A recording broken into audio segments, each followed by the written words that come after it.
اچھا JCPOA کی discussions جو تھیں وہ بھی ڈونلڈ ٹرمپ کے ایرا میں رہی ہیں ایران کے ساتھ.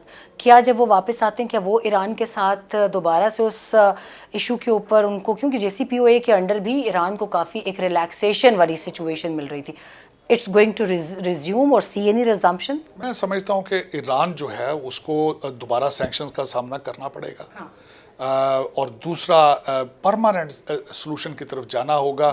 اب ڈونلڈ ٹرمپ صاحب کے جانے کے بعد ایک تو سب سے پہلے دو چیزیں ہیں, ڈونلڈ ٹرمپ صاحب نے ابراہیم اکارڈ کیا, اور اس کے بعد دو چیزیں ہوئی ہیں کہ مین جو پلیئر تھے سعودی عربیہ اور ایران, انہوں نے ایک دوسرے کے ساتھ ریلیشن شپ جو ہے دوبارہ نارملائز کر لیے ہیں.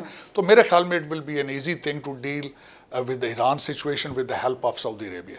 اچھا آپ ایک بات اور بھی کرتے ہیں, امریکی اکانومی کی ہتھیار کے اوپر بہت بیس کرتی ہے, تو کیا دنیا میں جتنی جنگیں ہو رہی ہیں اس حوالے سے ایک تھیری پاکستان میں مانی جاتی ہے کہ اگر ڈونلڈ ٹرمپ آتے ہیں وہ تو ایک اینٹی وار پریزیڈنٹ کے طور پہ جانے جاتے ہیں, وہ جنگوں کے حامی نہیں ہیں. وہ کہتے ہیں دنیا میں جہاں بھی امریکی بوٹس آن گراؤنڈ جنگوں میں ہیں ان کو نکالیں, ان کو ملک واپس لائیں, کم سے کم کیجولٹیز ہوں. تو یہ پھر امریکہ کی اکانومی کیا ہتھیاروں کی خرید و فروخت کے حوالے سے شیٹر نہیں ہوگی؟ نہیں, میرے خیال میں دیکھیں امریکن اکانومی کے کئی اور ٹولز بھی موجود ہیں. اسپیس کے اندر سپریمیسی ہونا, اس کے بعد انٹرنیٹ کا کنٹرول ہونا, اس کے بعد فارماسوٹیکل کی انوینشنز کے اوپر ان کا کنٹرول ہونا, اور بھی کئی ایلیمنٹ ہیں جن کو استعمال کیا جا سکتا ہے. اور دوسرا اس وقت جنگی اہداف کو ٹیرف کے ذریعے کنٹرول کیا جاتا ہے, اکانومیز کے ذریعے کنٹرول کیا جاتا ہے, سینکشنز کے ذریعے کنٹرول کیا جاتا ہے, اور دوسرا اگر جنگوں کی ضرورت ہو تو ڈرونز اور سیٹلائٹس کے ذریعے چیزوں کو ڈیل کیا جاتا ہے. تو میرے خیال میں وہی اہداف جو جنگوں کے ذریعے لیے جا سکتے ہیں, دوسرے ٹولز کو بھی استعمال کیا جا سکتا ہے. ساجد صاحب, یوکرین کو اب تک بہت بڑی اماؤنٹ دی جا چکی ہے, $295 ارب از اے ہیوج اماؤنٹ. میرا خیال ہے آدھی دنیا کی غربت اس سے ختم کی جا سکتی ہے. تو یہ بتائیں کہ ایک پالیسی ہوتی ہے اسٹیبلشمنٹ کی, ایک پالیسی ہوتی ہے حکومت کی. اگر اسٹیبلشمنٹ کی پالیسی, امریکی اسٹیبلشمنٹ کی پالیسی ہے کہ یوکرین کو انہوں نے سپورٹ کرتے رہنا ہے, تو ٹرمپ آ کر اس سے کیسے اختلاف رائے کر سکتے ہیں؟ دیکھیں, سب سے پہلے تو جو رشیا یوکرین وار کو ڈونلڈ ٹرمپ صاحب ہمیشہ اٹیچ کرتے ہیں فال آف کابل کے ساتھ, اور اس کے بعد اس کو جو بار بار جس کا اظہار کرتے ہیں وہ سمجھتے ہیں کہ پوٹن جو ہیں وہ کیلکولیٹ کر چکے تھے بائیڈن اور اوباما کی پالیسیز کو, اینٹی وار جو, اور سیریا میں ان کو ٹیسٹ بھی کیا جا چکا ہے. تو ان سارے ویک پالیسیز کی وجہ سے پوٹن نے اس کا ایڈوانٹیج اٹھایا.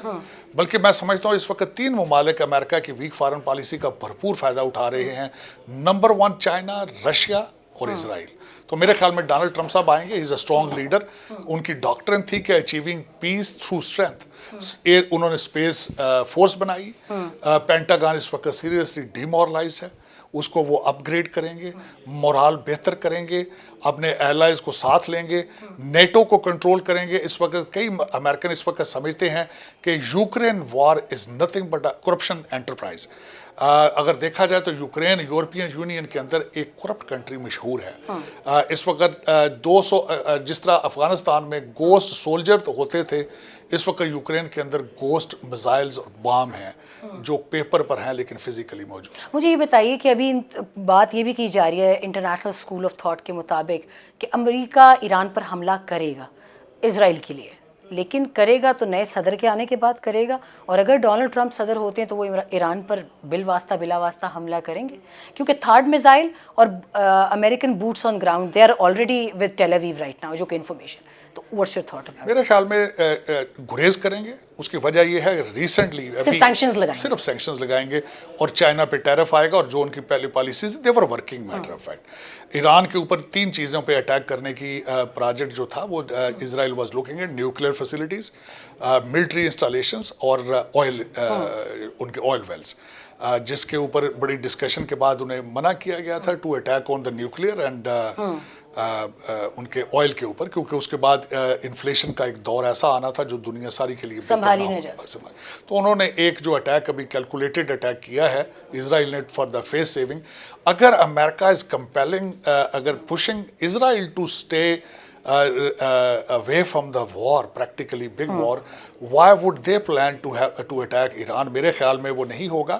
ایران کے اوپر سینکشن لگائی جائیں گی اور ان سے اپنے جنگ کے اہداف جو ہیں وہ حاصل کیے جائیں. مجھے ایک چیز بتائیے, آپ کے لیے ایک لفظ استعمال کیا جاتا ہے کہ پاکستان میں آپ ٹرمپ کے سفیر بھی ہیں, آپ پاکستانی نژاد ہیں, آپ کوشش کرتے ہیں. اگر ڈونلڈ ٹرمپ آتے ہیں، صدارت ان کے پاس ہوتی ہے، تو سب سے پہلی تھنکنگ اس وقت ان کی کیا ہوگی پاکستان کے لیے؟ ایک مخصوص پولیٹیکل پارٹی، چلیں I would name it P T I کے لیے سمجھا جا رہا ہے کہ Trump is going to have a love affair with PTI and they would use their influence on Pakistani government to release their leadership اور اپنی مرضی کے فیصلے کرانے کے لیے. آپ اس وقت ٹرمپ کے سب سے قریب ہیں، کیا آپ ان کی اس ساری جو کیلنڈر ہے اگلا، اس میں کوئی ایسی دیکھتے ہیں کوئی ویریبلس؟ میری نظر میں دیکھا جائے تو امریکہ، نہ صرف امریکہ بلکہ ساری دنیا کے اندر پاکستانی ڈائسپورا میں P T I is very popular, اس میں کوئی دوسری رائے نہیں ہے. لیکن ڈونلڈ ٹرمپ صاحب کے ساتھ آتے ہی اگر پاکستان کے ساتھ پالیسی چینج ہوگی تو یہ بھی ایک میرے خیال میں دور اندیشی ہے. لیکن میں یہ سمجھتا ہوں کہ جس طریقے سے پاکستانی ڈائسپورا نے پاکستان کو پروموٹ کرنے کی بجائے ایک سیاسی پارٹی کو پروموٹ کیا ہے، یہ بھی ایک ریمارکیبل ہے. میرے 35 سالوں میں نے یہ پہلی دفعہ دیکھا ہے. کاش کیا ہی اچھا ہوتا کہ پاکستان کو پروموٹ کیا جاتا بجائے ایک شخص واحد اور ایک پارٹی کو پروموٹ کیا جاتا. لیکن میں I'm not seeing کہ ڈونلڈ ٹرمپ صاحب کی ٹیبل پہ آتے ہی پہلا مسئلہ پی ٹی آئی کا ہوگا. مجھے یہ نظر نہیں آ رہا. اس وقت America is facing many fronts, many issues internal and externals, اور ان کو ہینڈل کرنے کے لیے president will be jumping towards them. اچھا، مجھے یہ بھی بتائیے گا کہ امریکی کانگریس کے لوگ خط لکھتے ہیں پاکستان کو کہ آپ فلاں کو نکال دیں، فلاں کو جیل سے رہا کریں. کبھی ایسا ان لوگوں نے فلسطین کے لیے نہیں کیا جہاں اس وقت تقریباً 50,000 کی شہادتیں کراس ہو چکی ہیں، مگر یہ اتنا پرو ایکٹیو کسی دوسرے ملک کے جوڈیشل سسٹم میں، کسی دوسرے ملک کے کرمنل جسٹس سسٹم کے اندر، کیا امریکہ کی یہ پالیسی کبھی رہی ہے اتنی بائیلیٹرلی بھی اتنا زیادہ جا کے آگے جمپ ان کرنا اور پارلیمنٹس کو خط لکھنا یا اداروں کو خط لکھنا؟ یہ بالکل نہیں، ڈیفینیٹلی ناٹ. میں 2 مثالیں دینا چاہوں گا. کاش فلسطینیوں کے پاس اتنے پیسے ہوتے کہ وہ کانگریس مینوں کو دیتے اور لیٹر لکھواتے. ایک تو ان کے پاس بیچاروں کے پیسے نہیں ہیں. دوسرا میرا کویسچن یہ ہے کہ میں ایک ریپبلکن ہوں، وہاں پہ جنوری 6 کے کئی جو لوگوں کو 18 سال کی سزائیں ہیں، آپ کا کیا خیال ہے آج اگر شہباز شریف صاحب ان کو کہیں کہ ان لوگوں کو چھوڑ دیا جائے تو امریکہ اس طرح کرے گا؟ یا کوئی بھی ساورن سٹیٹ چاہے کسی دوسرے ساورن سٹیٹ کی جوڈیشل پروسیس کے اندر انٹرفیئر کرتی ہے؟ اس کا کوئی اگر پریسیڈنٹ موجود ہے تو میں خود ایک لاء کا اسٹوڈنٹ ہوں، میں خود جاننا چاہوں گا کہ اس طرح ہو سکتا ہے. لیکن میں ڈیفر کروں گا ان ساری چیزوں سے. یہ ایک پرسیپشن کریٹ کی جاتی ہے. جس طرح میں سمجھتا ہوں کہ پاکستان ہمیشہ نازک موڑ پہ ہی رہا ہے، جس طرح لوگ فورکاسٹ کرتے ہیں ہر ہفتے کہ ہم اس طرح کر دیں گے، وہ ہو جائے گا، تو یہ بات کرنے کی حد تک ہی ہے میرے خیال میں. بنگلہ دیش کا معاملہ بھی جوڑ رہے ہیں امریکہ کے ساتھ، تو as you said America is facing a lot of fronts, تو اس میں یہ بنگلہ دیش کا اٹس آؤٹ آف سلیبس یا یہ کوئی پہلے سے کتاب کھلی ہوئی تھی؟ اس میں دیکھیں ڈاکٹر یونس صاحب بیچارے، ایک ایسا کوئنسیڈنس ہے کہ doctor Yunus sahab was popular in U S. ان کے پریزیڈنٹ بل کلنٹن کے ساتھ بالکل آف کورس، اور وہ بل کلنٹن کے پاس کافی اور عرصہ یو ایس کے اندر رہے ہیں. لیکن میں یہ نہیں سمجھتا کہ آج امریکہ کہیں بھی دنیا کے کسی کنٹری کے اندر رجیم چینج میں انٹرسٹڈ ہے اور either playing any vital role in it. اور مجھے آخر میں ایک سوال آپ سے یہ پوچھنا ہے کہ America Pakistan, let's talk about bilaterals. Donald Trump 2016 کے بعد سے ان کا جو ایک پاکستان کے ساتھ بھی بائیلیٹرل بھی ایک تھا، وہ بھی ٹربل رہا ہے، شیکی رہا ہے. ویزے بند کر دیے جاتے تھے، ویزا رجیم بڑی سخت کی گئی تھی پاکستانیوں کے لیے. And I remember as a journalist بھی ہمیں کافی اس میں مشکلات کا سامنا آتا تھا. What you are forcing right now? ٹھیک ہے، پاکستان کی جیوگرافک لوکیشن اتنی عام ہے کہ پریزیڈنٹ ٹرمپ اگر ادھر بھی جاتے ہیں ادھر بھی جاتے ہیں تو he has to face Pakistan in between some how.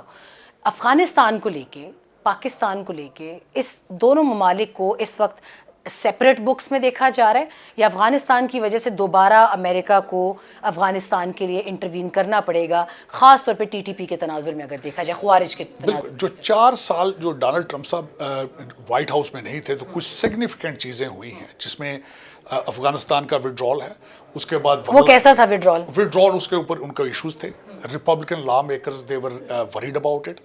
میرے خیال میں انہوں نے ایک بل بھی بنایا تھا 22 لا میکرز نے، جو رک گیا کہ to investigate Pakistan's role in it. لیکن جو میرے خیال میں اگر دیکھا جائے تو اس ریجن میں 2-4 چیزیں نئی آئی ہیں. ایک، بھارت اور چائنا کا اپنا بارڈر ایشوز ڈسپیوٹ اس کو سالو کرنا، دیٹ از ویری کریٹیکل.